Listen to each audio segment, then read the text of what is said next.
神所亲爱的众子民，让我们一起宣告第3个五旬节的意义，以及诗篇91篇。第3个五旬节的意义是什么？第一，第3个五旬节是现代圣灵大大浇灌的时期，远超乎当时在亚述撒街所发生的。第二，第3个五旬节将会是主耶稣再来最大和最后的圣灵收割。第三个五旬节将兴起耶勒米的一代，即被圣灵充满，对主耶稣死心塌地，对罪绝不妥协，并采取行动抢救灵魂的一般年轻人。第四，第3个五旬节是在印度尼西亚诞生，并被推动到列国。这个运动从东方朝到西方，最后回到耶路撒冷。第五，第3个五旬节将赐下能力来完成主的大使命，最后主耶稣就会再来。让我们一起宣告，我们相信神的话。我们一起说诗篇91：住在至高者隐秘处的，必住在全能者的荫下。我要论到耶和华说，他是我的避难所，是我的山寨，是我的神，是我所依靠的。他必救你脱离捕鸟人的网罗和毒害的瘟疫。他必用自己的翎毛遮蔽你，你要投靠在他的翅膀底下。他的诚实是大小的盾牌。你必不怕黑夜的惊骇，或是白日飞的箭，也不怕黑夜行的瘟疫，或是午间灭人的毒病。虽有1000人扑倒在你旁边，10000人扑倒在你右边，这灾却不得临近你。你为亲眼观看，见恶人遭报。耶和华是我的避难所，你已将至高者当你的居所。祸患必不临到你，灾害也不挨近你的帐篷，因为他要为你吩咐他的使者，在你行的一切道路上保护你。他们要用手托着你，免得你的脚碰在石头上。你要踹在狮子和虺蛇身上，践踏少壮狮子和大蛇。神说，因为他专心爱我，我就要搭救他。因为他知道我的名，我要把他安置在高处。他若求告我，我就应允他。他在急难中，我要与他同在。我要搭救他，使他尊贵。我要使他足享长寿，将我的救恩显明给他。哈利路亚，阿们。弟兄姐妹，复活节快乐！因为耶稣复活，我们都有希望，因为他有掌管我们的明天，因为他复活。阿们。我们有希望，我们有希望，感谢主。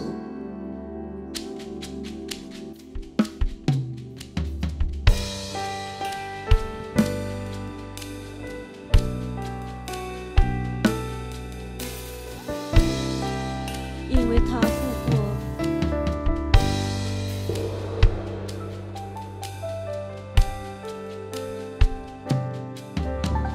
山中的白灵丝，无欠过什么。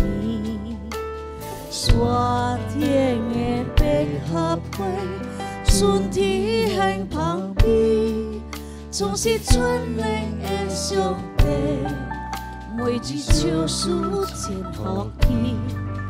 我伫唱歌的歌词，喊出听头的语气。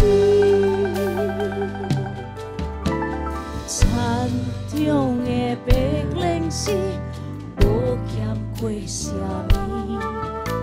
山顶的百合花，春天很旁边，总是春灵的上帝，每日小事真好记。我伫唱歌的歌词，喊唱听读的文笔，也予我总予我满，真像海边土沙，云天转直到半世代。我要行唱敬拜你，出欢喜的歌声，予了真相的名，幸无山，也予我祝福满满，也予我祝福满满，真像海边土沙，云天转直到半世代。我要行唱敬拜你，出欢喜的歌声，予了真相的名，幸无山。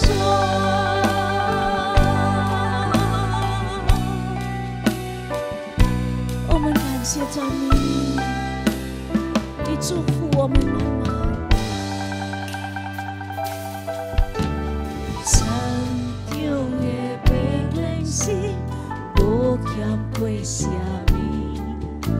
山顶的百合花，春天很旁边，总是春灵的上帝，每日小事真好记。我伫唱歌的歌词，喊出听读的句句，也予我祝福满满，真像海边土沙，云天转直到半世代。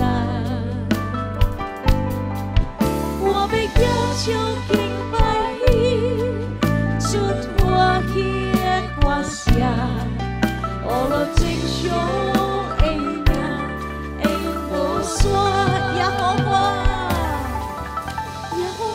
祝福满满，真像海边土沙，云天转直到半世代。阿门。我要行唱敬拜你，出欢喜的歌声，予了真相的名。来，我们高举我们双手，也予我祝福满满，真像海边土沙，云天转直到半世代。我们高举你的生命，敬拜你，出欢喜的歌声，予了真相的名，幸无山，也予我祝福满满，也予我祝福满满，真像海边土沙，云天转。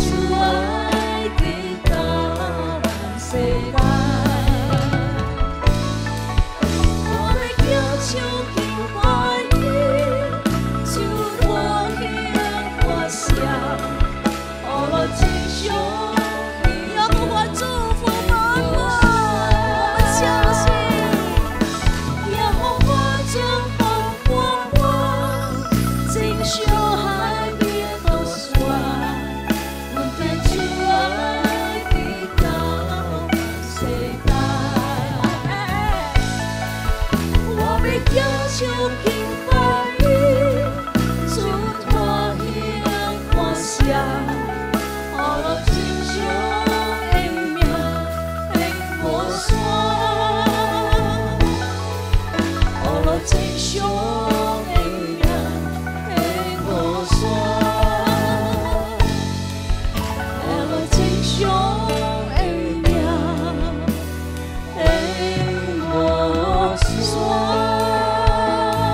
双手，我们把这一生都交在主手中。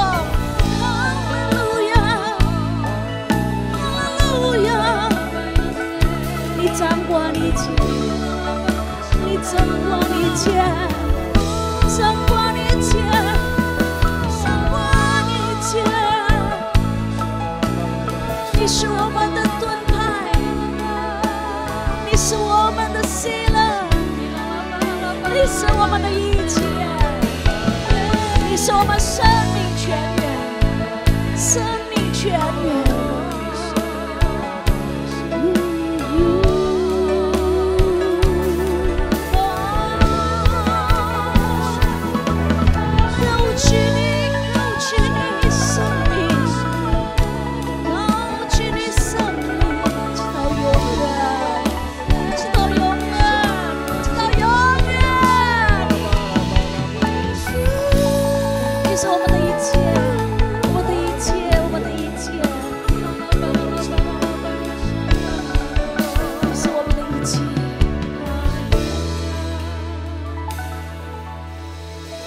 我们面对什么事情，我们必要相信他与我们同在，因为他是复活的神，他是永不离开我们的神，他是爱我们的神，他是我们的一切。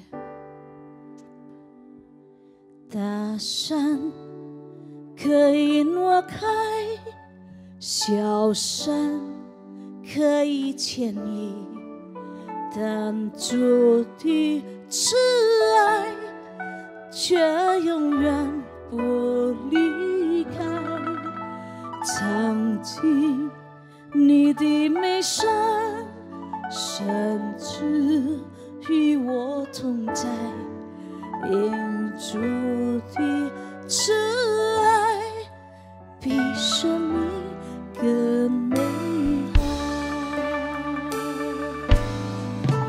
大山可以挪开，小山可以迁移，但主的慈爱却永远不离开。藏进你的美善，甚至与我同在，因主的慈爱比生命更美好。你慈爱永不变，你怜悯永不断绝，从岁首到年终，如今地下自由。我永不停珍留你美好，直到永代，一生一世必有神殿慈爱随我。你慈爱永不变，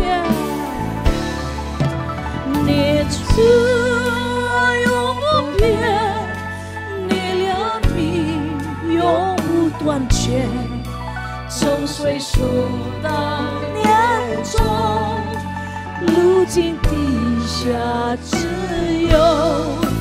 我永不停承受你美好，直到万代。阿们。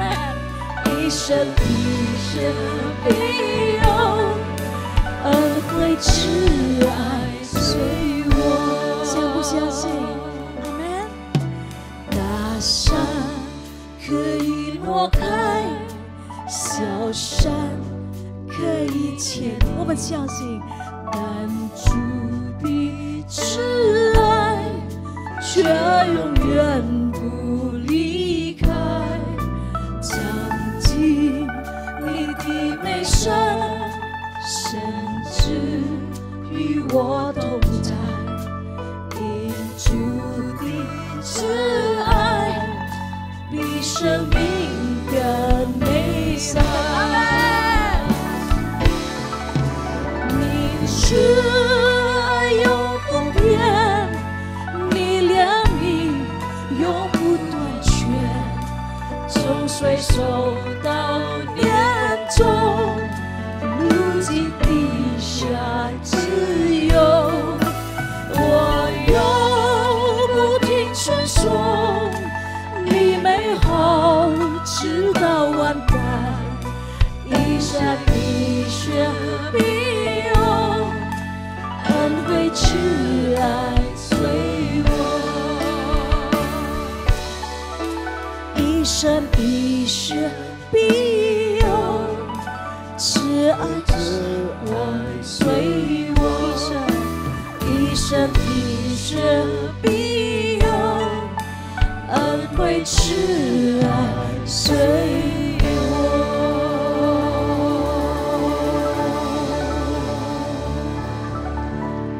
大山可以挪开，小山可以迁移，但主的慈爱却永远跟着他。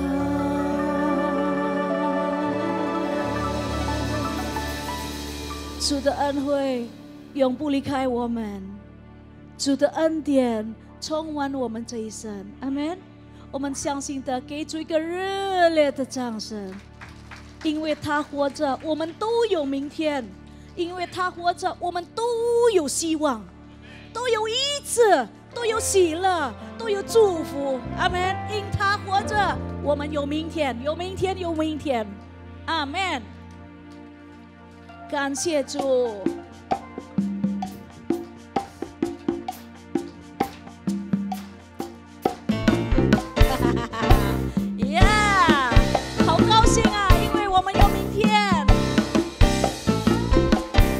深爱主，深爱主，他名为耶稣，满有怜悯，是最至爱，为赎我罪，死在十字架上，空的坟墓却是那一魂魄，深深爱着，他名为耶稣，满有怜悯，是最至爱，为赎我罪，是在十字架上，是在十字架上，空的坟墓却是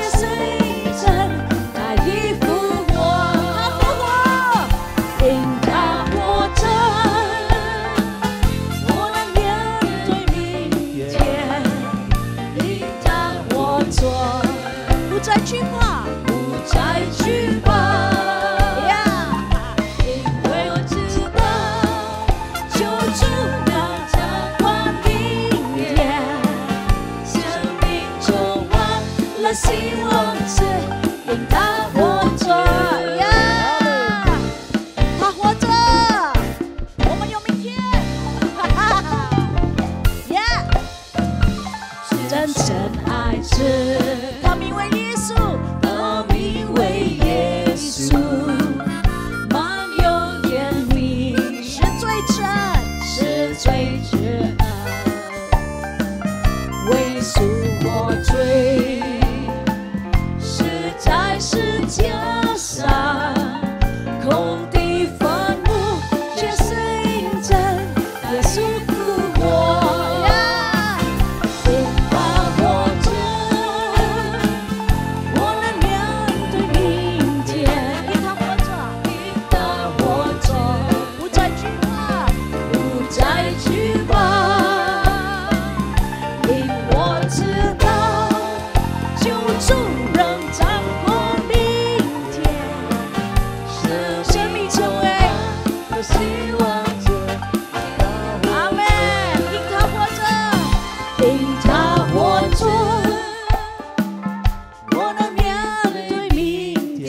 相信因他活着，不再惧怕，不再惧怕，因我知道我知道，救主能掌管明天，生命充满了希望是引导我。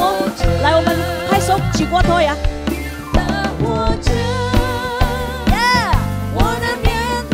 我们面对明天，引导我左呀，不再惧怕，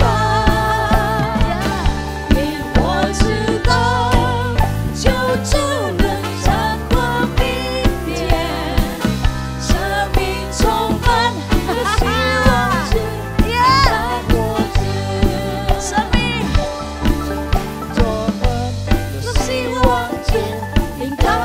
左，生命充满了希望是引导我左。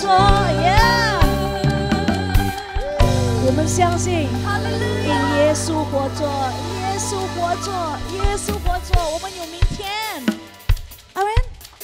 其他的神都没有活着的，只是耶稣活着，耶稣活着。阿门。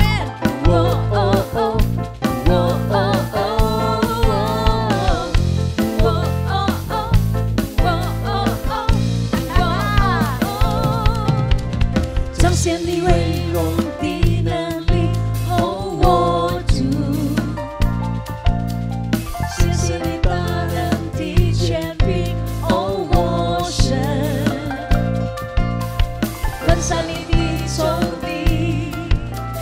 拯救你所有者名，耶稣，耶稣显赫在他的至圣所。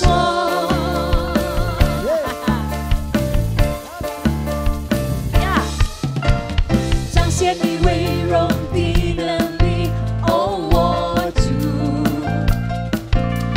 显现你大能的权柄，哦，我神，分散你的仇敌呀，拯救你所有者名。上帝，上帝显赫在他的至圣所。耶稣，耶稣复活，耶，高声欢呼，耶，耶稣复活，赞美歌唱，仇敌被打败，仇敌被打败。使你被释放，上帝显赫在他的至圣所。上帝，耶稣复活，高声欢呼，高声欢呼，耶！耶稣复活，赞美歌唱，赞美赞美赞美赞美，仇敌被打败，他的指令被释放。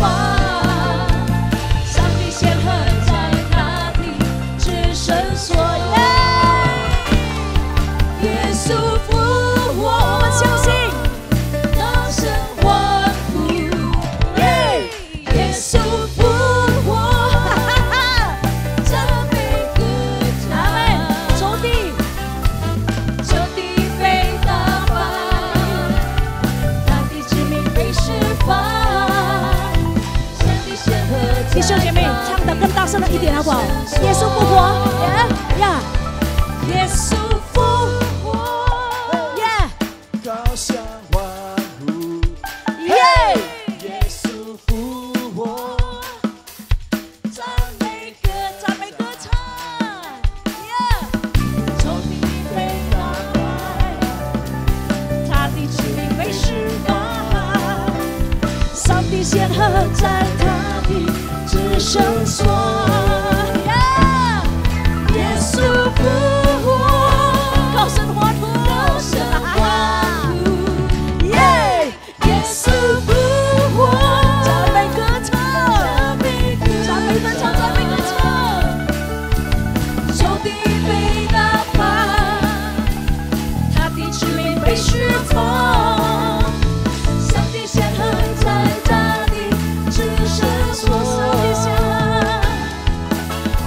上帝显赫在他的至圣所，上帝显赫在他的至圣所。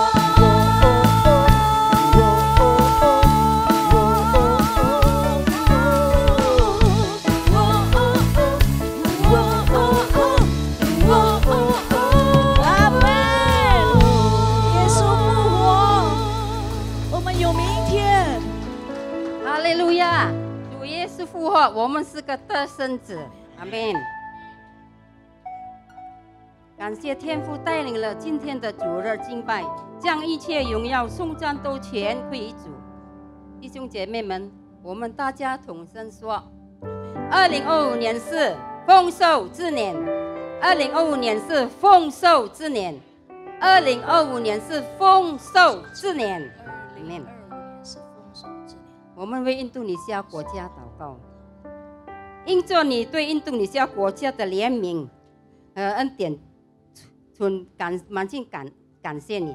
我们请求你来拜访于你，这到这里的人都愿意归向你永活的真神，这道灵魂大受个真正的发生。主耶稣，我们为总统巴巴做布拉波沃和副总统巴巴基布兰祷告，愿神是给他们数天的智慧来界定政治方面各样的政策。我们也为新总统是爱这个国家、爱这里的百姓的总统，他有数天的智慧治理印尼的总统，他有敬畏自信，以致愿意释放这里的百姓来会向你度一真神的新总统。我们相信你必会成全我们的呼求祷告。我们也会呼求平安临到印尼，求主减少印尼人的天灾人祸，复苏印尼的经济，使印尼各方面繁荣强盛。因为国度、荣耀、权柄全是主的，这到永远。天父，我们为我们的总主任杨东宝牧师祷告，祝福他身心灵魂体都健壮，也保守他和他家人都在你的羔羊宝血里，使他们都祝福满满。谢谢天父，使杨东宝牧师成为第3个无形界的先知，使他所发的话语都是从你上帝而来，也继续使用他第3个无形界推动到列国，来完成主耶稣基督的大使命。求主祝福我们的主真吉燕子医生牧师，以及他的牧养事工，借助他的牧养来使我们每一个都能成为合神心意的人。也求主祝福他身心灵魂体的健壮，也保护他和祝福他们全家。也求主祝福他医生的工作，借助他来医治许多病人，成为医生和牧养，借助传福音，使更多的灵魂归向主耶稣。我们也为耶利米一代向你祷告，求主兴起年轻的一代，既被圣灵充满，又对罪绝不妥协，愿意过圣洁的生活，死心塌地跟随主耶稣，并采取实际行动来创救灵魂的一般年轻人。求主在我们这个督救教会兴起这样的年轻人，也在我们的学校和市区、我们的职场来兴起这样的年轻人。也求主用属灵的能力高抹他们，使他们靠着你的能力来创救灵魂。我们祷告是奉靠主耶稣的名，哈利路亚，阿们。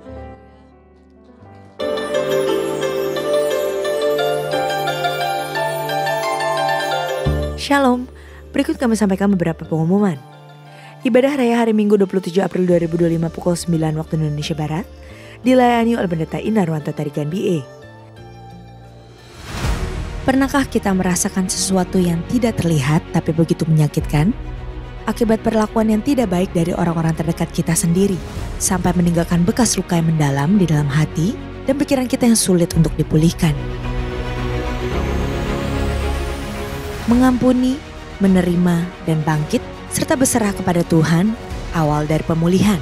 Setiap proses pemulihan adalah jejak langkah yang Tuhan sediakan untuk mencapai harapan yang pasti dan nyata. Bersama-sama kita belajar untuk memulihkan hati kita di ibadah WOIGB PRJ pada hari Kamis tanggal 24 April 2025 pukul 10 pagi dengan tema Healing the Wounded Heart yang akan dilayani oleh Ibu Ughari Rifung. Bertempat di ruang Safir dan Pearl, Integrity Convention Center lantai 9.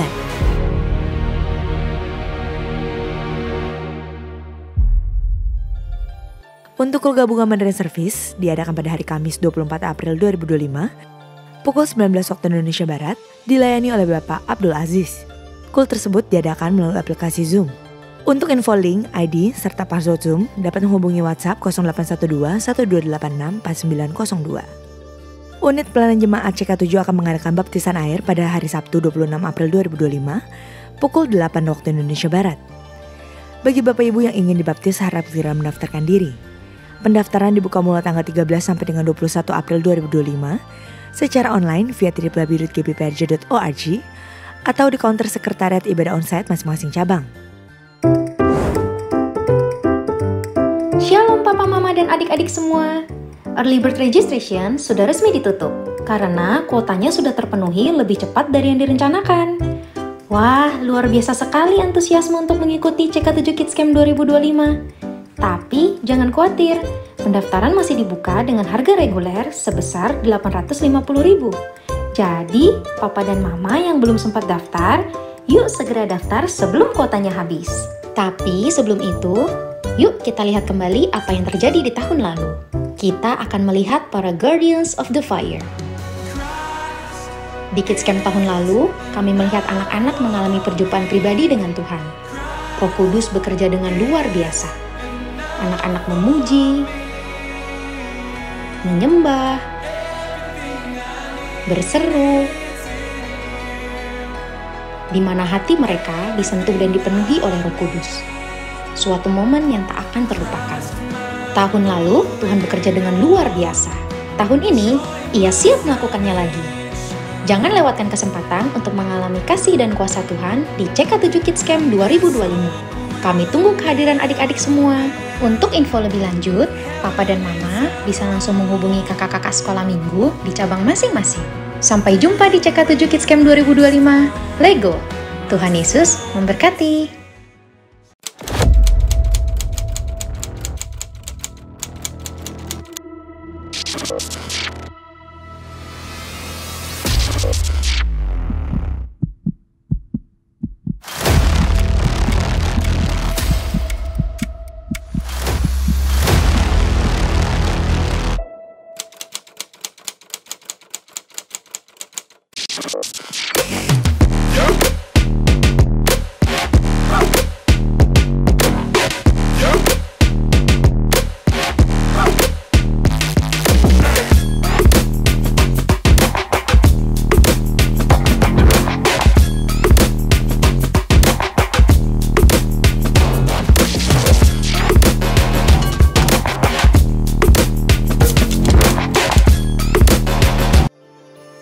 Untuk info lengkap seluruh kegiatan GBPRJ CK7, maka Bapak Ibu dapat follow sosial media GBPRJ baik di Instagram, TikTok maupun Facebook.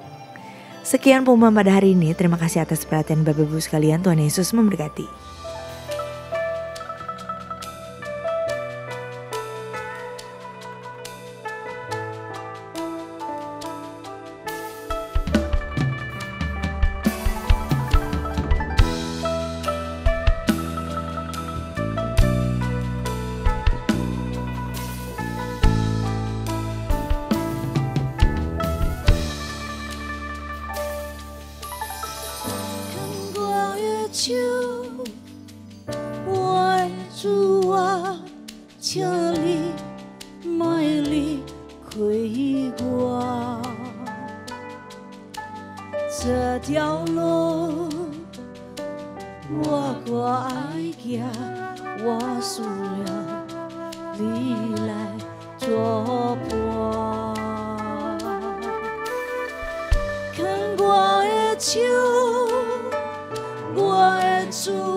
这里卖离开我，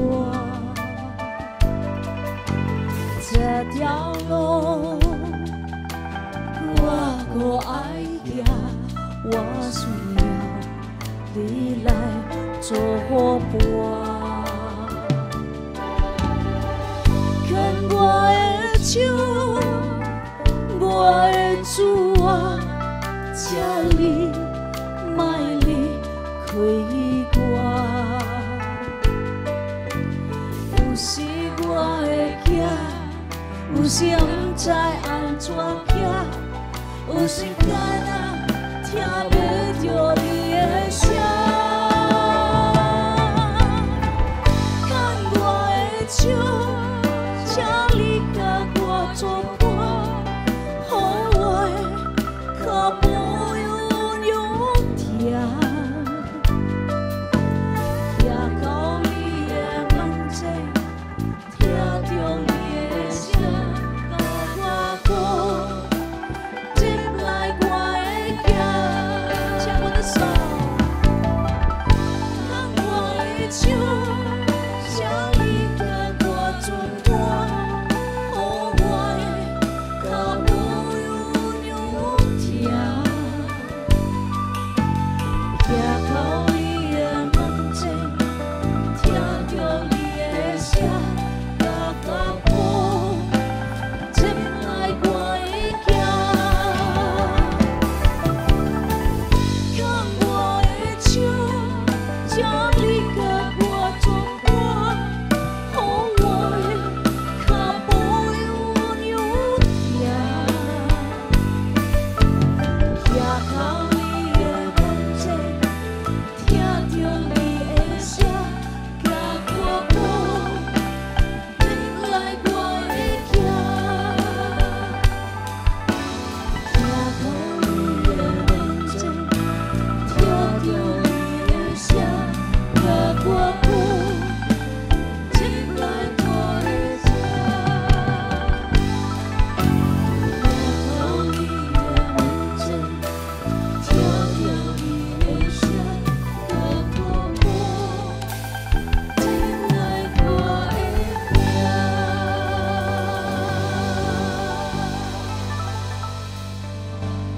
Segala kemuliaan hanya bagi Tuhan Yesus. 所有的一切的歌颂赞美都是归我们的神。 Engkau baik Tuhan, Kau sungguh baik. 耶稣，你是美善的神。 Hari ini kami ada di tempat ini. 今天我们在这个地方， Semua hanya oleh karena kehendak Tuhan. 这一切就是因为神的旨意。 Terima kasih Tuhan untuk pengorbananmu. 谢谢你所做出的牺牲， Kau mati di kayu salib 你死在十字架上， untuk menyelamatkan kami semua. 来拯救所有我们每一个人。 Dan kami bersuka cita 今天我们喜乐， karena kami tahu Engkau telah bangkit. 因为我们晓得你复活了， Kami tahu Engkau adalah Raja segala 你 raja. 就是我们万军之耶和华， Engkau adalah penguasa dari atas segalanya. 你就是在这所有的一切所掌控着。 Dan kami bangga memiliki Engkau sebagai Tuhan 我 kami. 们可以如此的说，我们以你为傲。 Terima kasih Tuhan. 谢谢你，阿爸父。 Pada hari ini kami mau mendengarkan apa yang menjadi isi pesan Tuhan. 今天我们要聆听你心中所想的话， Kiranya Kau urapi bibir mulut hamba-Mu ini Tuhan. 请你恩膏我们的所有我们所说的口实， Agar setiap pesan yang keluar datangnya daripada hatinya Tuhan. 使得我们所传出去的都是从神的心里所传出来的。 Ambil alih setiap persiapan yang ada. 所有我们预备好的主耶稣，你都掌控着， Dan biarlah hanya nama Tuhan yang dipermuliakan. 让唯有主耶稣的圣名是被荣耀的， Kau urapi juga setiap jemaat-Mu yang hadir 以 Tuhan. 及你恩膏所有你的百姓今天所来到这个地方的， Kau berikan hati yang siap untuk ditabur. 你赐下给他们有一个可以撒出去的一颗心， Hati yang subur. 一个健康的心， Agar setiap benih firman yang ditabur. 使得所有我们撒所出去的话语 Agar bertumbuh dan berbuah. 都能够成长，以及可以结果子。 Terima kasih Tuhan Yesus. 谢谢你，阿爸父。 Kami serahkan ibadah ini dari awal sampai akhir. 我们把我们今天的聚会交在你的手中， Di dalam nama Tuhan Yesus. 奉告耶稣基督的圣名求， Amin. 阿门。 Kita beri kemuliaan untuk Tuhan 阿门 Yesus, Bapak 我 Ibu 们把荣耀归我们的 semuanya. 神， 好，谢谢semuanya. Shalom Bapak Ibu semua. 大家平安。 Diberkati dengan pujian penyembahannya. 刚才的诗歌有祝福到大家吗？ Menikmati. 你感受到了吗？ Wow, luar biasa. 真的感谢神， Saya nggak ngerti aja menikmati loh. 我都听不懂，都觉得很感动了。 Hadirat Tuhan itu begitu kuat buat kita semua ya. 神的同在真的如此的浓厚， Di dalam hadirat Tuhan selalu ada kekuatan dan pengharapan yang baru. 在新的希望里面，就是在主的同在里。 Bapak Ibu yang Tuhan Yesus, 所以，亲爱的弟兄姐妹们， 2 hari yang lalu kita baru merayakan Jumat Agung. 我们2天前我们在庆祝了我们的受难节， Boleh tahu ada berapa banyak dari Bapak Ibu yang hadir kemarin di lantai 10? 可以看到有几位在这里，大家来到我们10楼的那个聚会呢， Ya, wow, luar biasa ya. 真的很妙， Diberkati juga ya. 真的被祝福了。 Ya. Dan hari ini kita beribadah lagi, kita merayakan kebangkitan Tuhan Yesus. 那么今天我们再一次聚在这里，我们要来庆祝我们的复活节。 Hari ini saya membawakan satu tema Bapak Ibu. 今天我跟大家分享一个题目， Judulnya adalah Honor the Cross. 这个题目就是十架的荣耀。 Mungkin maksudnya adalah untuk kita tidak menyia-nyiakan salibnya Tuhan. 那么我们的意思就是说，我们不要白白浪费我们神的十架， Agar setiap pengorbanan yang Tuhan sudah berikan, itu Sudah. benar. Pengorbanan yang Tuhan sudah lakukan bagi kita semua, itu benar-benar menjadi sesuatu yang berharga bagi kita. 使得主耶稣所为我们牺牲的，都带着意义在我们的人生里面。 Karena keselamatan itu bukan sembarang hal yang Tuhan lakukan. 因为这个救恩不是一般人可以做得到的， Tapi Tuhan lakukan itu oleh karena kasih-Nya. 主耶稣这么做是因为他爱我们。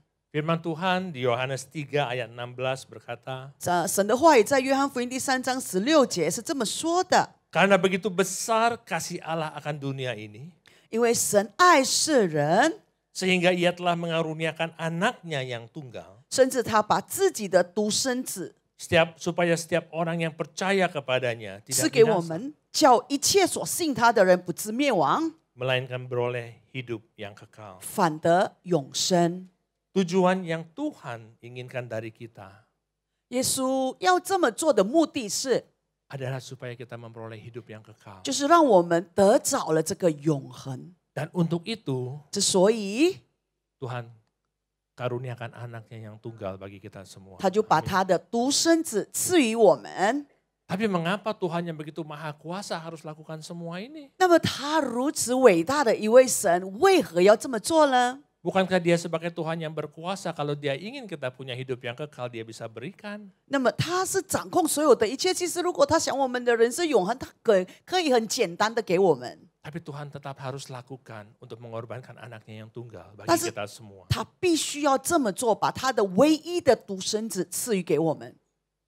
Bapak Ibu yang Tuhan Yesus, saya kasih sedikit ilustrasi. 亲爱的弟兄姐妹，我给大家一个比喻。 Suatu saat ada seorang pemuda, 有一次，有一个年轻人， dia seorang yang begitu bertalenta di dalam melukis. 他在这个画画里面真的是天才来的。 Dari kecil dia sudah terbiasa melukis. 从小他就已经习惯了画画， Dia latih dan latih sampai lukisannya itu bagus sekali. 他一直的锻炼，不断的锻炼，结果他的结果真的很棒。 Dia tinggal di sebuah desa, 他住在一个乡村， dan orang-orang di desa itu bilang, kamu kalau punya talenta seperti ini, 他乡村的里面的人就说：“如果你有这么样的才 kamu 华， harus kembangkan. 那你必须要把它扩大呀。 Kamu bawa talenta ini ke kota besar. 那你把你的这个才华带到一个大城市里 Dan 面， di sana namamu pun juga akan menjadi besar. 那么到时候大家都会认识你，知道你的名。 Dia ikutin saran itu Bapak 那么 Ibu. 他就随着这样的意见，他就去做 Dia 了， pergi ke kota besar. 他就去城市里， Dan mulai dia lakukan apa yang menjadi talentanya dia. 那么他就开始在做他本来有的这个才华。 Orang mengenal dia dan namanya menjadi besar. 那么大家都知道他，所以他的名就那时候名声就变大了。 Selang beberapa belas tahun kemudian, 过了几十年过后， dia kembali ke desanya. 他就回到他的乡村， Sampai di desanya, 走到乡下， dia melewati satu toko. 他就走过了一个香铺， Dia melalui satu toko seni, art shop, boleh gambarnya dikeluarkan. 它是一个那个画廊店。 Pada saat dia melalui toko itu dan dia melihat dari luar, 当他走过这个店的时候，他从外面往里面看， ini ada gambar yang saya lukis dulu. 他说：“啊，这幅画是我之前画过的。” Tapi gambar ini tidak terawat. 但是这幅画呢，就好像都邋里邋遢了。 Gambar ini berdebu kotor. 它肮脏了，然后很厚的一个灰尘。 Dan dia sebagai orang yang melukis pada awalnya, 那么，因为他是原作者， dia tahu persis bagaimana merestorasi gambar tersebut. 所以他晓得要如何去恢复这一幅古董画。 Dia tahu persis bagaimana dia bisa mengembalikan gambar itu kepada kondisi yang semula. 那么他明白要怎么把它修复成原来的样子。 Tapi Bapak Ibu yang Tuhan Yesus, 但是，亲爱的弟兄姐妹们， walaupun dia bisa lakukan itu, 虽然他可以很轻易的这么做， bisa nggak tiba-tiba dia ambil gambar itu dan dia lakukan yang dia mau lakukan? 那么你觉得他可不可以直接就拿了，然后就把它修复呢？ Tidak bisa. 不行的， Karena gambar itu sudah milik orang lain. 因为那一幅画已经是属于别人的。 Untuk dia bisa merestorasi gambar itu, 那么让他能够修复这幅画， yang dia harus lakukan adalah dia harus beli gambar itu. 那么他要做的就是他必须要购 Dia 买 harus 这幅 tebus 画， gambar itu. 他必须要赎回这幅画， Baru setelah itu dia bisa restorasi kepada kondisi yang semula. 然后再来他就可以把它恢复成他原来的样子。 Dan itu yang dilakukan Tuhan bagi 那这 kita 个 semua Bapak 就是 Ibu. 耶稣所为我们所做的。 Kita sebagai ciptaannya yang sempurna telah rusak. 我们成为他完美的创造的时候，已经毁了。 Kita semua adalah orang yang berdosa. 我们所有的人都是罪人。 Dan sudah dikatakan bahwa upah dosa adalah maut. 也说过，我们罪人的代价就是死， Tuhan mau mengampuni kita semua. 就是要原谅我们所有的人。 Tuhan mau menyelamatkan kita dari maut itu. 主耶稣想要把我们拯救出来， Tapi dia tidak bisa lakukan begitu saja. 但是他不能就是这样轻易的做， Karena setiap kita sudah menjadi milik dunia ini. 因为我们所有的人就是属这个世界的人。 Itu sebabnya kembali ke ayat yang tadi, Yohanes 3 ayat 16. 之所以我们回到约翰福音第3章第16节， Dia harus karuniakan anaknya yang tunggal 他务必把他自己的独生子 untuk mati menggantikan kita. 来死去，替换我们的罪， Untuk mati menebus dosa-dosa kita. 来拯救我们的罪。 Amin. 阿门。 Kita harus hargai, kita harus melihat bagaimana kasih Tuhan itu 我们必须要看清楚耶稣的爱有那么的大伟大， adalah suatu pengorbanan yang terbesar dalam hidup kita. 在我们人生里面有一种牺牲， Karena pada akhirnya kita mengalami keselamatan. 因为到最终呢，我们就得到永生。 Bapak Ibu tahu artinya keselamatan? 弟兄姐妹，你晓得这个永生的意思到底是什么呢？ Saya sangat diberkati dengan satu pengertian Bapak Ibu. 我有一个意思，真的很祝福着我。 Pada saat kita bicara mengenai keselamatan, kita hanya berpikir bahwa Tuhan Yesus sudah mati bagi kita. 当我们在讲到救赎的时候，大家都知道耶稣为了我们死。 Pada saat kita bicara mengenai keselamatan, kita hanya bicara mengenai salib Kristus. 当我们在讲到救恩的时候，我们只是指的是十字架。 Tapi sesungguhnya apa arti keselamatan bagi kita? 但是事实上，真正的拯救对我们来说是什么呢？ Saya diingatkan mengenai siang hari itu, 今天我就是被记住那个中午 saat Pontius Pilatus harus memilih.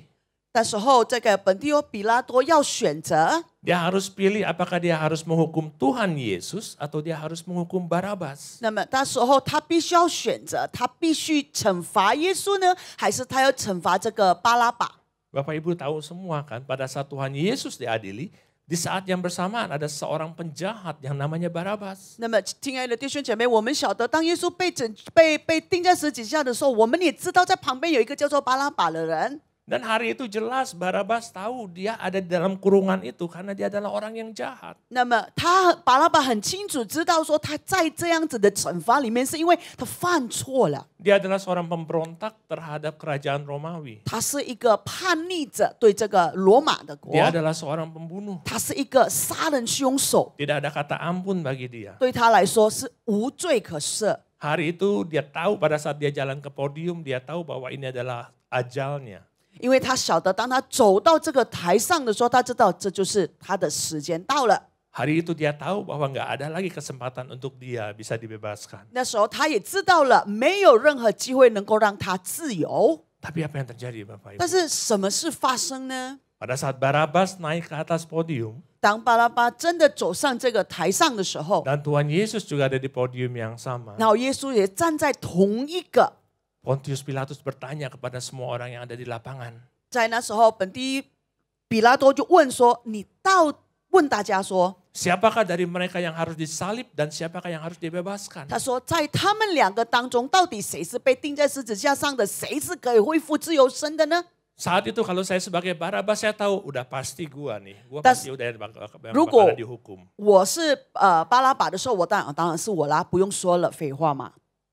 Tapi apa yang terjadi? 但是什么事发生呢？ Suara dari lapangan semuanya berteriak, 在下面的底下的所有的人喊着说， salibkan Yesus, So, Pak, bebaskan Barabas. 耶稣钉在十字架上，释放这个巴拉巴， Itu arti keselamatan Bapak. 这个就是救恩的意思。 Di posisi akhir yang kita tahu kita udah gak ada jalan keluar. 在我们在最后的结果，我们没有出路了。 Di posisi akhir yang kita tahu bahwa yang kita hadapi hanya tinggal maut saja. 那时候我们晓得，我们就是在这个灭亡的路上的时候， Di posisi akhir yang kita tahu gak akan ada lagi yang bisa menyelamatkan kita. 在那个时候，我们晓得没有任何人可以拯救我们的时候， Tapi justru saat itu juru selamat datang kepada kita. 就是这样的状况之下，这个救恩就出现了。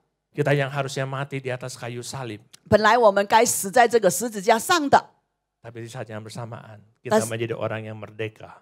但是同时我们成为自由神， Karena ada orang yang mau mengambil alih posisi kita. 因为有一个人代替了我们的位置。 Itu arti keselamatan Bapak Ibu. 这个就是救恩真正的意思。 Posisi di mana kita gak ada harapan. 当我们无助的时候， Tapi pada saat itu ada orang yang mau menebus kita. 但是那个时候出现了一个人想要拯救了我们。 Posisi yang di mana kita tahu ini adalah ajalku.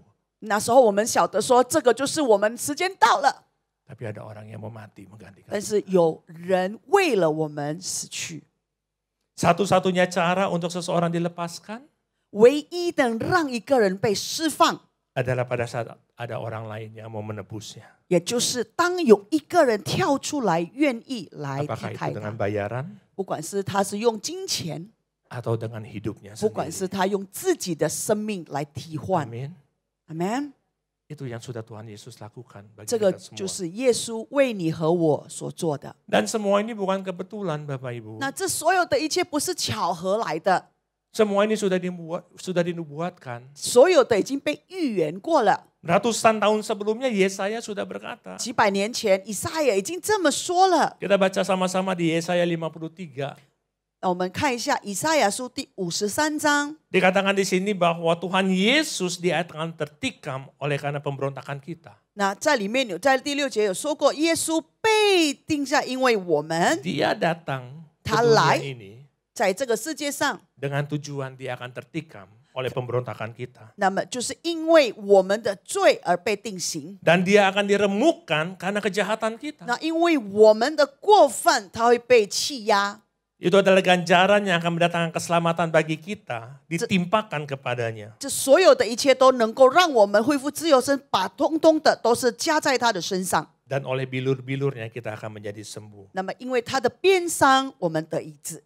Kita ini seperti domba yang sesat. 我们就好像失去的羊， Kita ambil jalannya yang maunya kita sendiri. 我们只选择我们要走的这条路。 Tapi Tuhan telah menimpakan kepadanya kejahatan yang kita lakukan. 但是所有我们做的过犯都是加在神的身上， Semua ini sudah dibuatkan. 所有的一切已经被预言过了。 Kematian Tuhan Yesus di kayu salib sudah direncanakan. 那么耶稣死在十字架上的这事呢，已经计划好了。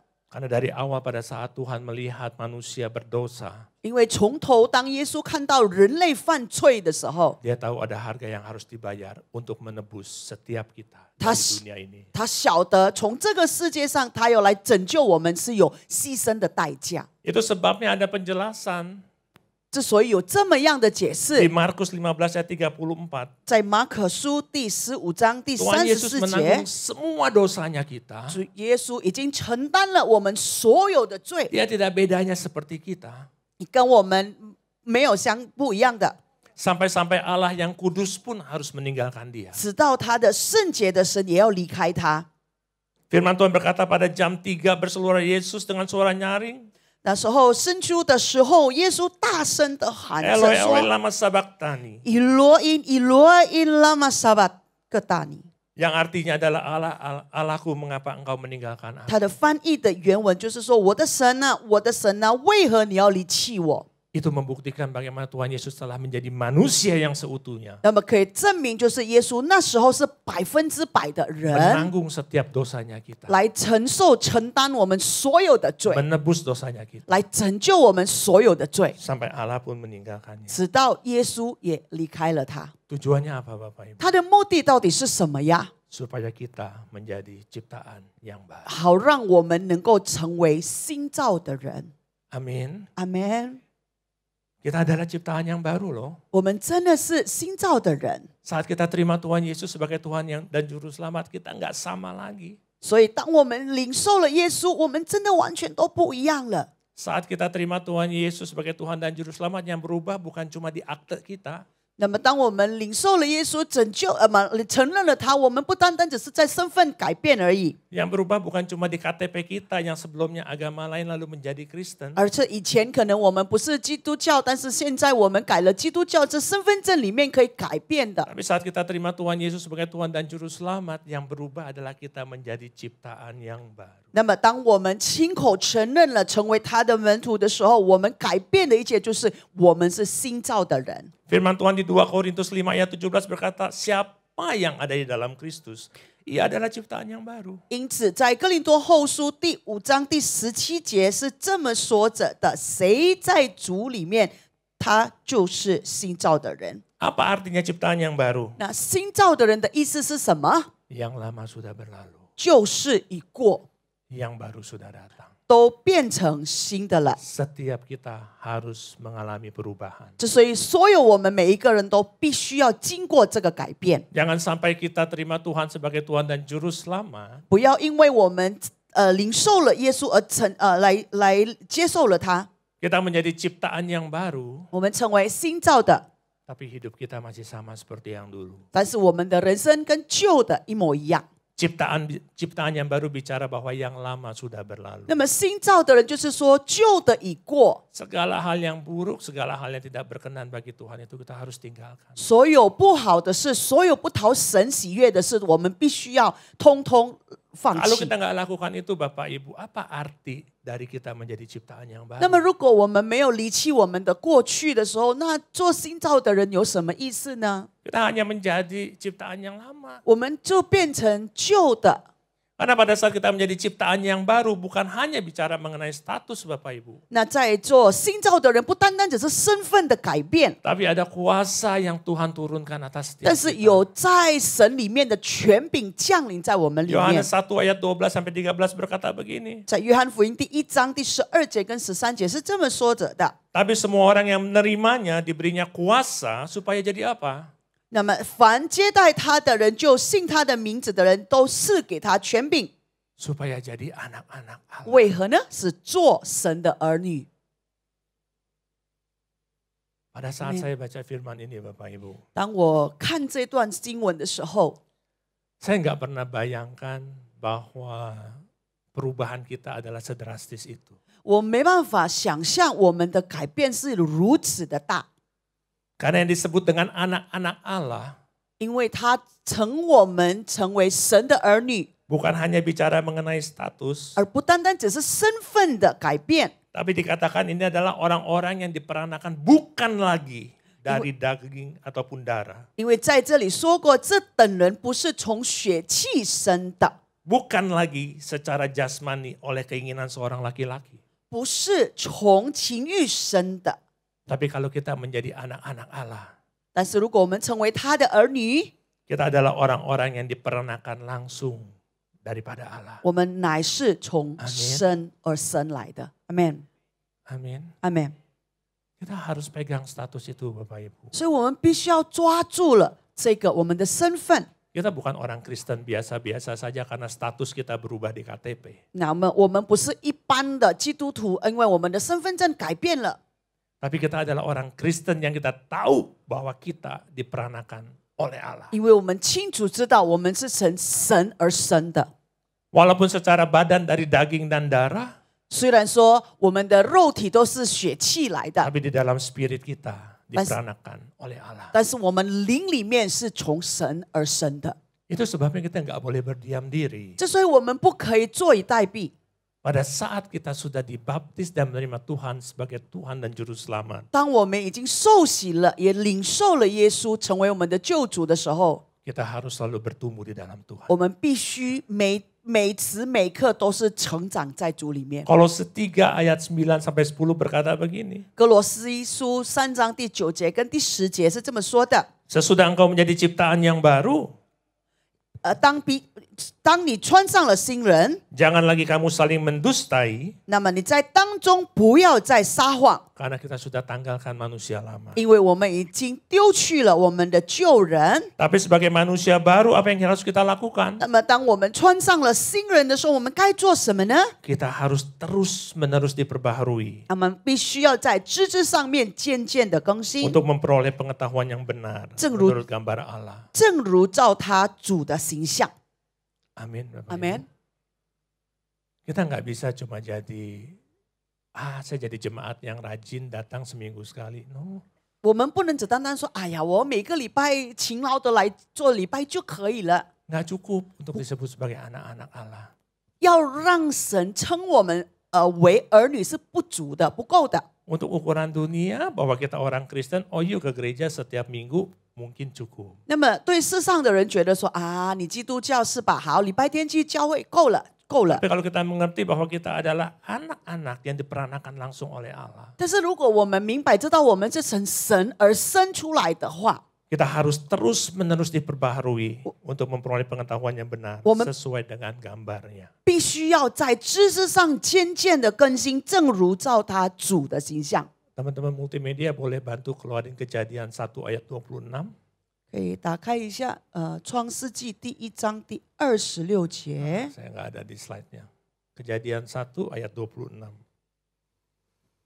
Firman ini berkata mengenai 这个经文是这么说的： siapa kita di dalam penciptaan Tuhan. 我们在神自己创造里面 Dan 到底 apa 是 yang Tuhan 谁？ inginkan daripada kita Bapak 那么 Ibu. 主耶稣要我们做些什么呢？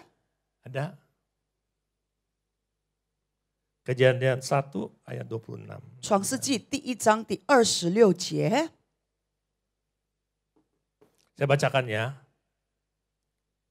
Berfirmanlah Allah, ini pada saat Tuhan menciptakan manusia. 这个就是神自己在创造人的时候，神这么说。 Berfirmanlah Allah, baiklah kita menjadikan manusia menurut gambar dan rupa kita. 我们要照着我们的形象， Supaya mereka berkuasa atas ikan-ikan di laut, 这样的人，使得他们能够在海里工作于 burung-burung di udara, 空中的鸟， untuk ternak atas seluruh bumi, 地上所有的虫， dan segala binatang melata yang merayap di bumi. 并且在所有爬上的一切的昆虫。 Ini bicara mengenai kuasa yang Tuhan berikan kepada kita. 这个在讲到神赐下给我们的权柄。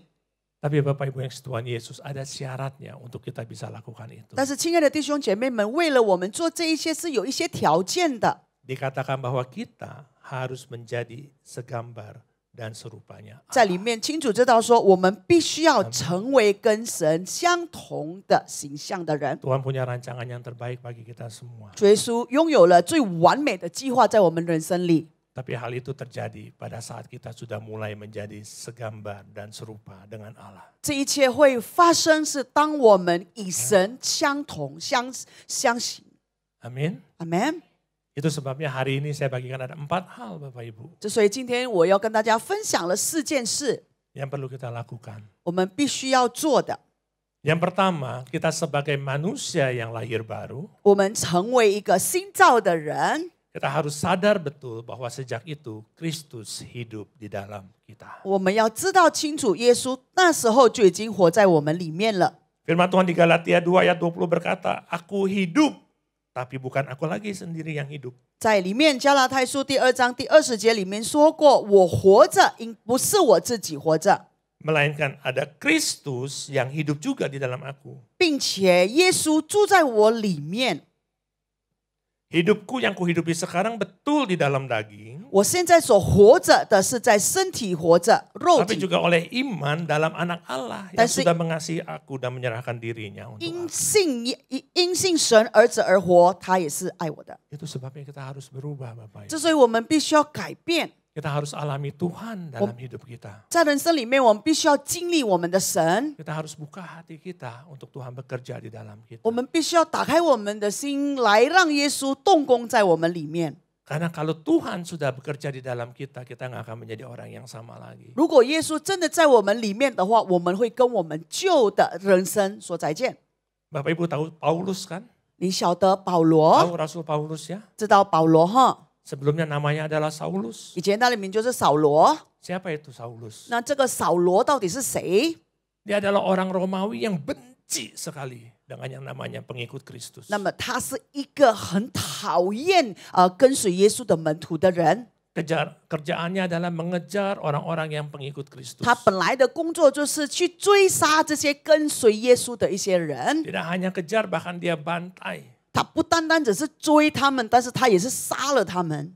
Tapi kita tahu apa yang terjadi pada saat perjalanan dia ke Damsyik. 但是我们晓得，当他到当时的时候，什么事发生，我们都知道。 Pada saat dia berjalan dengan tentaranya mencari mangsa-mangsanya yang baru, 当他在猎这些新的猎人的时候， saat itu dia berjumpa dengan Tuhan 那时候 Yesus. 他就遇见了我们的神， Dia izinkan Tuhan untuk bekerja dalam hidupnya. 他允许神在他的生活里面动工。 Saulus yang begitu benci dengan pengikut Kristus, 这个扫罗本来很讨厌跟随耶稣的人， dia menjadi rasul yang menyerahkan dirinya bagi kemuliaan nama Tuhan. 他把自己献给神，成为先知，让神使用，荣耀神。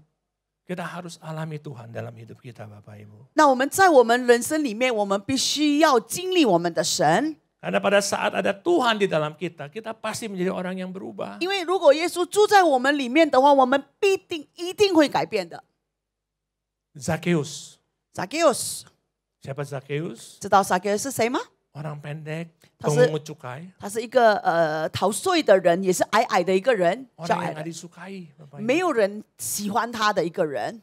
Tapi saat itu pada saat Tuhan Yesus datang ke kotanya, 当耶稣到了他的城市里面的时候， dia rindu, dia mau tahu kayak apa sih Tuhan Yesus itu 他 kayak 只 apa 是 sih? 渴望，他说：“我想要看这个耶稣到底是怎么样的人啊。” Sampai-sampai dia naik ke pohon untuk lihat. 然后他为了要看耶稣的时候，他爬上去。 Nah pada saat Tuhan Yesus lihat Zakheus, dia bilang turun Zakheus. 然后耶稣看到他的时候，耶稣跟他说：“下来， Aku mau makan siang di rumahmu. 我要在你的家中吃饭。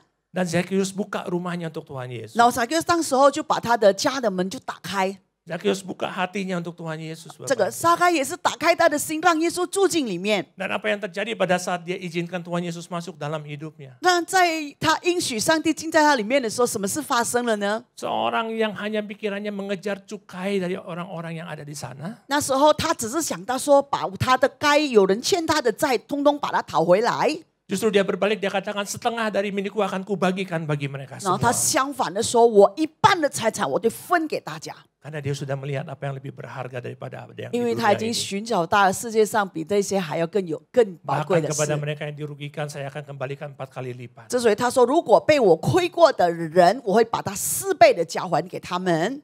Wow, hanya lewat satu makan siang loh Bapak Ibu. 哇，只透过一顿午餐而已。 Tapi kalau kita izinkan Tuhan Yesus bekerja dalam hidup kita, 但是如果我们允许上帝在我们里面动工， dia bisa mengubahkan kita dengan sekejap. 他可以一瞬间把一切都改变。 Amin. 阿门。 Sebagai orang percaya, sebagai orang yang sudah lahir baru, sebagai ciptaan yang baru, 成为神的新造的人，成为神的新人， kita harus sadar ada Omen- Kristus di dalam kita. 我们必须要觉悟，耶稣是在我们里面， Jangan sia-siakan. 不要浪费。 Daging dan roh selalu berseteru Bapak Ibu ya. 我们心灵还有肉体是一直征战的， Tapi kita sudah diberikan kesempatan yang luar biasa besarnya oleh Tuhan. 但是主耶稣已经把这么大的机会给了我们， Jangan sia-siakan. 不要浪费。 Yang kedua Bapak Ibu, 第二个， sesudah kita mengerti ada Yesus di dalam kita, 当我们明白耶稣在我们里面的时候， kita latih diri kita untuk pikirkan perkara yang di atas. 我们必须要锻炼我们自己来思念上面的事。 Firman Tuhan di Kolose 3 ayat 1-3 berkata, 在哥罗西书第3章第4节是这么说的。 karena itu kalau kamu dibangkitkan bersama dengan Kristus, cari perkara yang di atas. 所以呢，因为你当如此耶稣一样的复活呢，你就要行求上面的事。 Di mana Kristus ada, duduk di sebelah kanan Allah. 那么耶稣在那里坐在神的右边， Pikirkanlah perkara yang di atas, bukan yang di bumi. 你要思想上面的事，不是思想地上的事。 Sebab kamu telah mati dan hidupmu tersembunyi bersama dengan Kristus di 因为 dalam Allah. 你们已经死了，你们的生命与基督同藏在神里面。 Ini sebuah perintah loh Bapak Ibu. 这个是一个命令来的， Dikatakan pikirkanlah perkara yang di atas. 我们要思念上面的事， Bukan yang di bumi. 而不是地上的事。 Dan perintah ini tidak diberikan kepada semua orang Bapak Ibu. 这个命令不是给所有的人， Perintah ini diberikan kepada setiap kita yang disebut anak-anak Allah. 这个命令是给予我们所有成为他的儿女的人。 Karena seperti yang dikatakan sebelum perintah itu turun, dikatakan bahwa kamu sudah dibangkitkan bersama dengan Kristus. 因为还没有让我们命令下来的时候，他说：“所以呢，你们若真的在基督一同复活的话， Kalau kita mengaminkan bahwa kita sudah dibangkitkan oleh Tuhan 那如 Yesus, 果我们说是的，阿明，我们跟神一起复活， yang kita harus lakukan adalah pikirkanlah perkara yang di atas. 那么我们该做的事就是要思念上面的事。 Kenapa nggak boleh yang di bumi Bapak Ibu? 为什么不能想地上的事呢？ Firman Tuhan di 1 Yohanes 2 ayat 16 berkata begini. 约翰福音约翰一书第2章第16节是这么说的： Sebab semua yang ada di dunia ini, 因为凡世上的事， yaitu keinginan daging, 就是肉体的情欲、 keinginan mata, 眼目的情欲、 keangkuhan atau kesombongan hidup, 今生的骄傲， bukan dari Bapa, 而不是从神而来， tapi dari dunia. 乃是从世上来的。 Siapa rajanya dunia? 那么谁拥有这个世上的事呢？ Iblis. 魔鬼。 Amin. 阿门。 Kalau kita anak-anak Allah, 如果我们是做神的儿女， yang kita lakukan adalah dari Bapa. 我们要做的就是从神而来的。 Oh, Bapak Ibu yang dikasihi Tuhan Yesus, saya lupa. 亲爱的弟兄姐妹，我忘记了， Tadi saya udah ngobrol sama Naomi. 刚才我们两个有聊过。 Tadi kita bicara mengenai Barabas ya. 刚才我们在讲到巴拉巴的时候， Ingatkan ya, bicara mengenai Barabas. 对哈，我们刚才讲到， Fakta yang menarik adalah 有趣的有趣的事实上的是， nama Barabas dalam bahasa aslinya itu bahasa Aram. 那他的名字，真正的名字巴拉巴的名字， Itu terdiri dari dua suku kata, 它是分成两段。 yaitu Bar dan Aba. 它这里有说是巴，还有拉巴。 Aba itu Bapa. 拉巴的意思就是爸爸、父亲。 Jadi Barabas artinya adalah the son of the father. 换句话来说，巴拉巴的意思就是神的儿子， Anak dari Bapa. 就是神的儿子。 Jadi pada saat kita lihat peristiwa bagaimana Barabas dibebaskan dari hukuman, 当我们看到巴拉巴被释放的时候， itu adalah kita semua. 这就是我们， Anak dari Bapa. 就是神的儿女。 Amin. 阿门。 Tuhan baik ya. 上帝真的很好哦， Tuhan baik ya. 真的很好，真的很好。 Kita lanjut yang ketiga Bapak Ibu. 然后在第三个，我们 Jadi yang 开 pertama tadi kita ingat bahwa ada Kristus hidup di dalam kita. 第一个就是我们要记住耶稣住在我们的里面。 Yang kedua untuk kita selalu pikirkan perkara yang ada di atas. 第二个就是思念上面的事。 Yang ketiga adalah tubuh kita adalah bait sucinya Roh 第 Kudus. 三个，我们的身子就是圣灵的殿。 Tubuh kita bait sucinya Roh Kudus. 我们的身体呢是神的圣殿， Tapi Roh Kudus ada atau tidak tergantung bagaimana kita pelihara bait sucinya Bapak Ibu. 那么这个圣灵是否住在我们里面，就看我们怎么照料它了。 Kalau kita diajak ke satu tempat yang tempatnya kotor, tempatnya tidak terawat, kita juga nggak mau masuk pasti kan. 如果说这个地方我们被邀去，然后很肮脏，我相信没有人想要进去的。 Tapi kalau tempatnya bersih, tempatnya terpelihara, pasti kita mau bersemayam di situ. 如果这个地方很干净，有被照料过，当然我们很希望住在里面。 Demikian juga dengan Tuhan. 所以一样，耶稣也是这样。 Tuhan mau bersemayam di dalam kita. 神要在我们的生命里面造一个 Tapi 神 kita 殿， harus jaga Bapak Ibu. 但是我们必须要顾好 Tubuh kita sebagai bait sucinya Roh Kudus 我们的肉体，我们的身子是圣灵的殿， bukan berarti kita bisa suka-sukanya kita. 不代表我们可以随和，我们想做什么都做， Tapi kita harus pelihara itu. 但是我们要看好它。 Bagaimana caranya bangun bait sucinya Roh Kudus? 那要如何建造这个圣灵的殿呢？ Bapak Ibu yang Tuhan Yesus, 亲爱的弟兄姐妹们， Di dalam perenungan saya, 在我的默念的时间里面， beberapa waktu yang lalu saya juga pernah bagikan di sini. 有一阵子的时候，我曾经跟大家分享过， Kalau kita bicara bait suci, 如果我们在讲到圣殿， teman-teman boleh multimedia boleh dikeluarin yang God's Temple. Kalau kita bicara mengenai bait suci, 如果在讲到这个圣灵的神的圣殿， yang pertama bait suci is a house of prayer and worship. 所以第一个这个是祷告及敬拜之 Jadi 家 bait。suci adalah tempat di mana kita berdoa, 这里呢， tempat kita berdoa, tempat kita menyembah dan memuji Tuhan. 所以我们可以祷告，我们可以敬拜，我们可以赞美神的地方。 Jadi kalau kita mau pelihara tubuh kita sebagai bait sucinya Roh Kudus, 如果我们要兼顾好我们是神的圣殿的时候， kita harus bangun kebiasaan kita untuk berdoa, memuji dan menyembah 所以 Tuhan. 我们要随时随刻的，就是建立我们的祷告及敬拜赞美神。 Kita bilang aku bait sucinya Roh Kudus loh, 我跟大家说，我是圣灵的圣殿哟， tapi nggak pernah doa, 但是你不曾祷告， tapi nggak pernah puji 你 menyembah 不 Tuhan. 曾敬拜赞美他， Bisa nggak jadi bait sucinya Roh 你 Kudus? 觉得你可以成为圣灵的圣殿吗？ Nggak bisa. 不可能的。 Ya. 不可 Yang 能。 kedua Bapak Ibu, 第二个， bait suci juga bicara mengenai house of sacrifice and offering. 那么在这里也是神的圣殿，也是讲到牺牲及侍奉之家。 Ini bicara apa mengenai sacrifice, pengorbanan apa? 那这边牺牲到底牺牲了什么呢？ Kita harus korbankan apa yang tidak disukai oleh Tuhan. 那么我们必须要牺牲神所不喜悦的事。 Apa yang Tuhan tidak suka, paling tidak suka? 那么神最厌恶的事是什么呢？ Kedagingan kita. 就是我们的肉体。 Ya. Kalau misalnya kita katakan aku ini bait sucinya Roh Kudus, 如果你很大胆的说我是圣灵的圣殿， tapi hidup saya dipimpin oleh daging, 但是你的生活被这些肉体所控制， pastinya kita akan tidak berkenan bagi Tuhan. 那么这个就是不讨神喜悦的事。 Kita harus hidup dipimpin oleh Roh. 我们必须要活在圣灵的带领之下。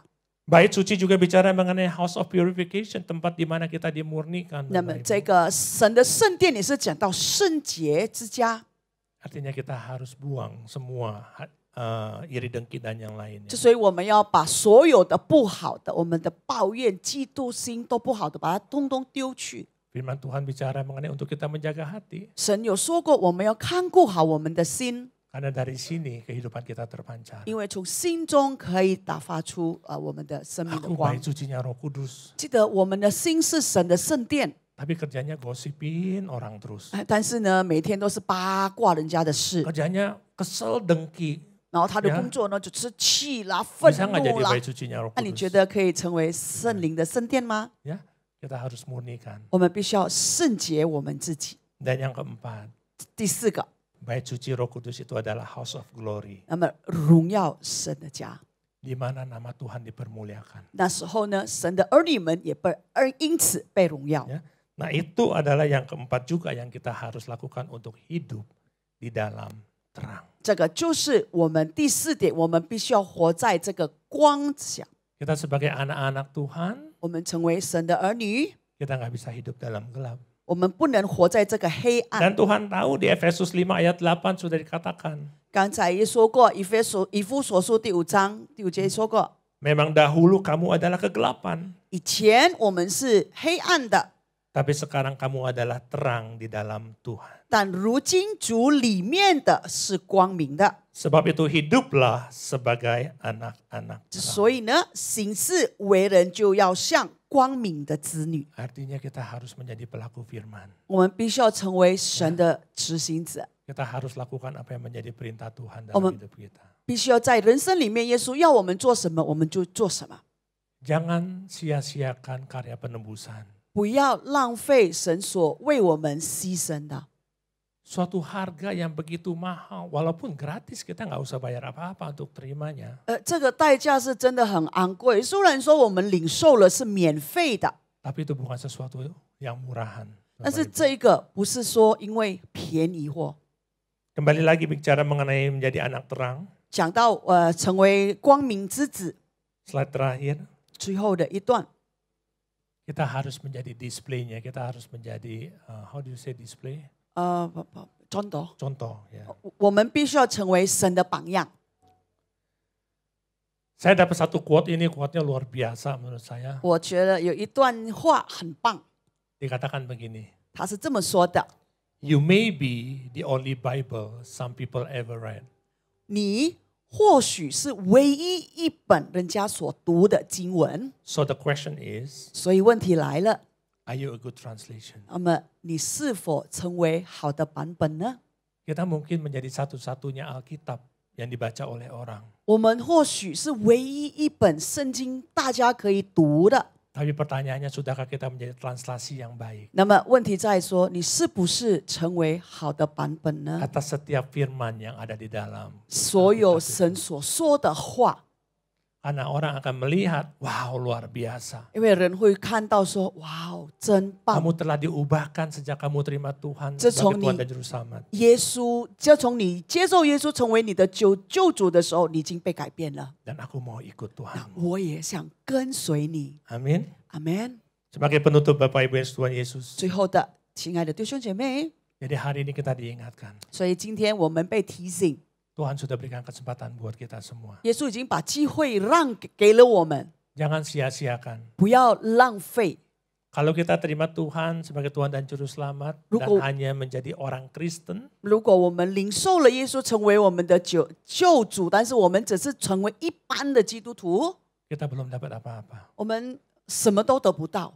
Karena keselamatan itu bicara mengenai apa yang Tuhan Yesus sudah lakukan 2000 tahun yang lalu. 因为这个救恩是讲到2000年前耶稣所做的事， Bersamaan dengan apa yang Tuhan Yesus sedang lakukan bersama-sama dengan kita saat ini. 同时现代耶稣跟我们一起做的事。 Keselamatan gak berhenti 2000 tahun yang lalu. 这个救恩不停在这个2000年前， Tapi berjalan bersama dengan kita saat ini. 但是每一天都随着我们， Dan kita harus pelihara keselamatan itu. 我们必须要照顾好这个救恩。 Amin. 阿门。 Tuhan Yesus memberkati 上帝 semuanya. 祝福大家， Ya boleh saya undang bangkit berdiri Bapak Ibu 可不可以 semuanya. 邀请大家一起起立？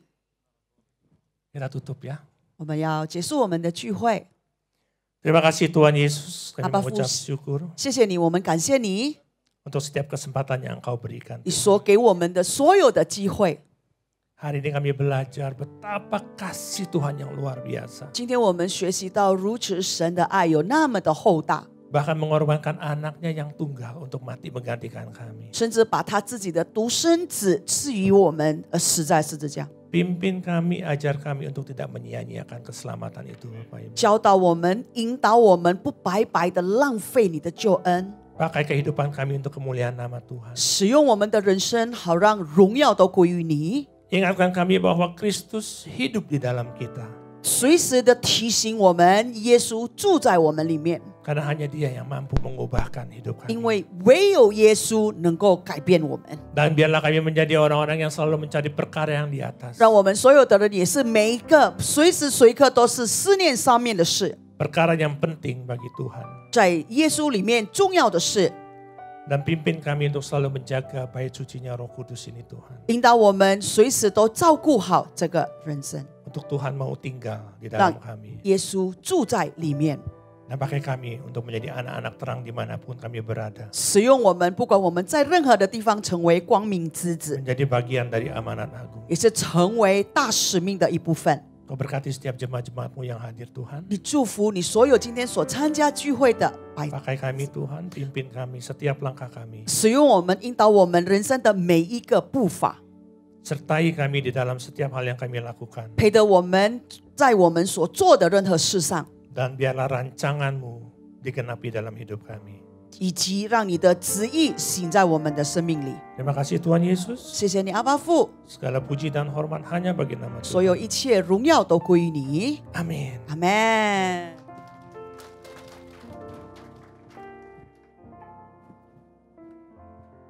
主，弟兄姐妹请坐。感谢主，来在这时候，silakan duduk ya。我们要献上我们的奉献，需要信奉的可以举手吗？Yang perlu amplop persembahan bisa angkat tangannya. Ya. 预备好了，我们一起祷告。天父，因为神而来的祝福，我们献上感恩，我们把奉献带到神面前，代表感恩。我们相信最好的健康、家庭、生意、工作、学业已是我的，这是奉献的时间。奉主耶稣圣名，哈利路亚，阿门。我们献上我们的奉献，阿门。可以问一下，在我们当中有第一次参加我们的聚会吗？ Yang pertama kali hadir, 欢迎阿姨，欢迎。Kita beri tepuk tangan ya. 欢迎阿姨，下个礼拜再来呀。呀，感谢主。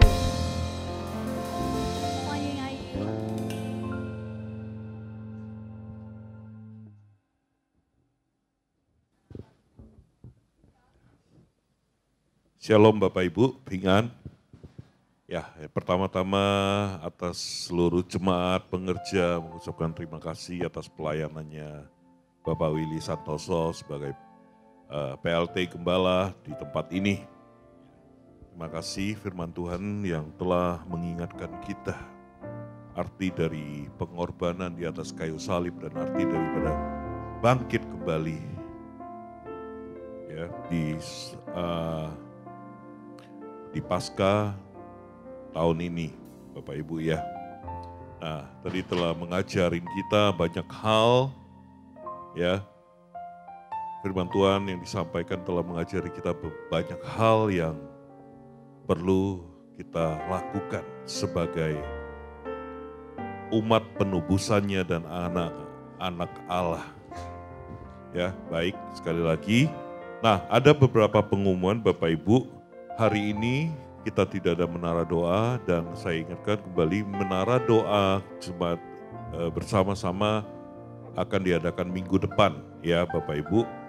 Seperti yang sudah disampaikan ya, hari ini kita tidak ada, diundur di minggu depan tanggal 27 April 2025. Nah, satu lagi Bapak Ibu, bagi Bapak Ibu yang ingin didoakan ya, yang mengalami pergumulan ya, atau Bapak Ibu yang pengen didoakan, selepas dari ibadah ini ada teman-teman yang standby di depan, ada counter doa ya, Bapak Ibu bisa hubungi mereka, maka teman-teman akan mendoakan Bapak Ibu ya, kita saling doakan ya Bapak Ibu, itu aja. Nah, kita akan akhiri ibadah, mari kita bangkit berdiri dan kita berdoa. Mari kita arahkan tangan kita kepada hamba-Nya yang telah melayani kita. Bapa, terima kasih Tuhan, Kau hari ini telah Kau kirimkan hamba-Mu, Bapak Pendeta Willy Santoso di tempat ini untuk menyampaikan isi hati-Mu. Saat ini kami sepakat Tuhan, kami mohon urapan Allah turun atas hamba-Mu. Berkat Tuhan melimpah-limpah atas hamba-Mu ya Bapa. Dimanapun hamba-Mu melayani Engkau, penyertaan Tuhan dan mujizat Tuhan terjadi ya Bapa. Di dalam setiap penggembalaannya di PRJ maupun di PRJ Mandarin Tuhan. Tuhan berkati, urapi hamba-Mu lebih lagi ya Bapa. Tuhan, kami juga berdoa buat keluarganya, buat anak-anaknya Tuhan. Keluarga ini telah Kau pilih dan Kau tetapkan menjadi setiap keluarga yang memberkati Tuhan. Kami mohon berkati hamba-Mu Tuhan, keluarga hamba-Mu ini ya Bapa. Di dalam pekerjaannya Tuhan Yesus juga memberkati. Anak-anaknya juga diberkati oleh Tuhan. Terima kasih ya Bapa. Terima kasih, kami juga berdoa buat Ibu Naomi yang hari ini telah menerjemahkan. Tuhan, kami mohon urapan Allah turun atas hamba-Mu ya Bapa. Dimanapun hamba-Mu melangkah, penyertaan Tuhan, mujizat Tuhan besertanya Tuhan. Banyak perbuatan-perbuatan yang ajaib Kau lakukan ya Bapa. Di dalam setiap pekerjaannya, rumah tangganya diberkati Tuhan. Anak-anaknya diberkati oleh Tuhan. Terima kasih ya Bapa. Kami juga berdoa Tuhan buat para jemaat-Mu yang sedang sakit Engkau sembuhkan Tuhan. Kami percaya ya Bapa, oleh mujizat-Mu yang berbeban berat hari ini telah dilepaskan Bapa. Terima kasih Tuhan. Kami juga berdoa buat setiap keluarga jemaat-Mu, semuanya diberkati Tuhan dan diselamatkan oleh Tuhan. Terima kasih Bapa, saatnya kami akan menerima berkat yang datangnya daripada Engkau. Mari para jemaat Mandarin Service yang dikasih angkat tanganmu. Terimalah berkat dari Allah Bapa di surga, kasih karunia di dalam anaknya yang tunggal Yesus Kristus, dan persekutuan yang manis dengan Roh Kudus menyertai kita mulai saat ini sampai selama-lamanya. Tuhan Yesus memberkati. Amin. Shalom saudara. Istilah Jalan Kemenangan atau Triumphal Procession memiliki gambaran tradisi kerajaan Romawi yang selalu melakukan parade atau arak-arak kemenangan setelah pasukan Romawi kembali dengan kemenangan dari peperangan. Biasanya, setelah mereka menang perang, sang jenderal akan kembali ke kota Roma dengan gegap gempita dan sorak-sorai, disertai dengan iringan tahanan perang yang nanti akan dihukum mati di kota Roma atau dijadikan budak. Tentu Paulus sangat familiar dengan parade ini, karena ini adalah peristiwa yang meriah yang dirayakan oleh hampir seisi kota Roma. Ketika kita mengerti latar belakang ini, maka sungguh sangat mencengangkan. Paulus berusaha menjelaskan bahwa dia bukanlah sang jenderal perang tersebut atau komandan perang yang berjalan bersama dengan bangga. Tetapi Paulus adalah tawanan perang itu sendiri. Paulus menggambarkan dirinya sebagai tawanan perang yang diarak menuju kematiannya sebagai martir demi menyebarkan aroma Injil kemanapun dia pergi. Coba perhatikan beberapa ayat yang Paulus tulis mengenai pelayanannya. Dalam 1 Korintus 4 ayat 19 dikatakan, sebab menurut pendapatku Allah memberikan kepada kami para rasul tempat yang paling rendah, sama seperti orang-orang yang telah dijatuhi hukuman mati. Sebab kami telah menjadi tontonan bagi dunia, bagi malaikat-malaikat, dan bagi manusia. Lalu di dalam 2 Korintus 1 ayat 9 dikatakan, bahkan kami merasa seolah-olah kami telah dijatuhi hukuman mati. Tetapi hal itu terjadi supaya kami jangan menaruh kepercayaan pada diri kami sendiri, tetapi hanya kepada Allah yang membangkitkan orang-orang mati. Juga dalam 2 Korintus 4 ayat 10 dikatakan, kami senantiasa membawa kematian Yesus di dalam tubuh kami, supaya kehidupan Yesus juga menjadi nyata di dalam tubuh kami. Bagaimana kita bisa memahami ayat-ayat yang keras seperti ini? Sesungguhnya, Paulus sedang mengajarkan bahwa jalan kemenangan di dalam kehidupan orang percaya adalah jalan salib. Orang-orang yang mengerti bahwa mengikuti Yesus itu ada harga yang harus dibayar. Dan Yesus sudah memberikan yang terbaik, yaitu nyawanya sendiri, sehingga sudah sepatutnya kita hidup bagi Kristus. Ayat ini mengajak kita untuk merenungkan dan menghidupi penderitaan Kristus ketika Dia memikul salib menggantikan kita. Memang kita tidak bisa menggantikan karya Kristus di kayu salib, tetapi kuasa salib dan pesan kematian Yesus harus selalu hadir dalam kehidupan dan pelayanan kita. Inilah yang Paulus maksudkan ketika dia berkata, dengan perantaraan kami, ia menyebarkan keharuman pengenalan akan Dia di mana-mana. Dengan kata lain, kehidupan kita sebagai pengikut Kristus hendaknya dikenal sebagai orang yang menyebarkan Injil dan kabar baik itu di mana-mana. Lewat hidup kita, orang boleh melihat Kristus dan Injil itu nyata. Paulus pun sudah berbicara di dalam 1 Korintus 1 ayat 17-18, sebab Kristus mengutus aku bukan untuk membaptis, tetapi untuk memberitakan Injil. Dan itu pun bukan dengan hikmat perkataan, supaya salib Kristus jangan menjadi sia-sia. Sebab pemberitaan tentang salib memang adalah kebodohan bagi mereka yang akan binasa. Tetapi bagi kita yang diselamatkan, pemberitaan itu adalah kekuatan Allah. Dari semua penjelasan ini, kita dapat mengambil kesimpulan bahwa kehidupan yang kita jalani sebagai pengikut Kristus, baik itu dalam keadaan suka maupun duka, baik itu dalam keadaan diberkati atau dalam pergumulan, semuanya dapat digunakan sebagai kesaksian bagaimana Kristus bekerja di dalam dan melalui kita. Melalui keadaan baik, sukacita dan berkat-berkat yang kita terima dari Tuhan, itu menjadi kesaksian bagaimana Tuhan mengasihi dan memberkati kita. Namun melalui jalan salib yang kita jalani, perjalanan itu menjadi kesaksian bagaimana Kristus setia menjaga, merawat, membela, dan memberi kekuatan serta kemenangan bagi kita. Kehidupan kita sebagai pengikut Kristus dalam menempuh jalan salib itu menjadi bukti akan penyertaan Kristus dan menjadi bukti bahwa mengikut Kristus adalah jalan kemenangan. Saudara, untuk penjelasan lebih lanjut dari tim teologi kami, silakan buka link yang ada di atas atau scan QR Code yang tersedia. Mari kita bangkit, jadilah pemenang. Hey Indonesia, it's Andy, Sam and Josh from Planet Shakers here, and we can't wait to be with you for Planet Shakers Abundance Tour. Friday, the 4th of July, we will be there at Central International Convention Centre in Bogor. It's going to be so amazing because the Planet Shakers band will be there and also Pastor Russell will be speaking. So you know, guys, it's going to be a move of God. So you want to come, you want to position yourself because your miracle is in the making. Yes,